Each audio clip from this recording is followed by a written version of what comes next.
It is a budget that's lying literally on the crossroads. Let us also remember that the budget cycle for the upcoming financial year, under the old constitution and the promulgation of the new constitution, have basically met each other halfway. And halfway is not just about a transition. The cost of the new constitution, fueled by the promulgation, as well as the government's long-term growth agenda of Vision 2030, puts Treasury in a sticky point, where it is expected to fund this aggressive development plan while maintaining a balanced daily government spending.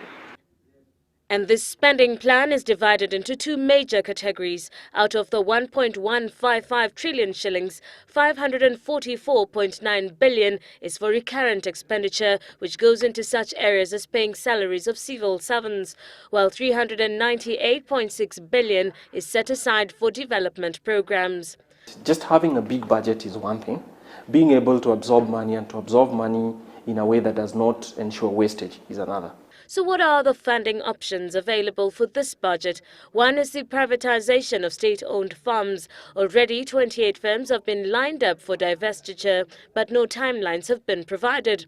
Among these are Kengen, where a 16% stake is to be offloaded, Kenya Pipeline Company, and many more. By selling some of the government's stake in state-owned companies through an initial public offering, such as the successful Kengen IPO in 2006, the state can raise huge amounts of money. But since the country is approaching an election year, it throws a spanner in the works for Uhuru. We think it's interesting that the sale of Mobitelea occurred in 2002, just before the watershed elections, which led to the NARC government coming into power. So we're interested in looking at the dangers of abuse of these processes for the financing of politics. Another option is to float bonds either locally or internationally. With the infrastructure budget increasing this year, the government has the option of putting out specific infrastructure bonds.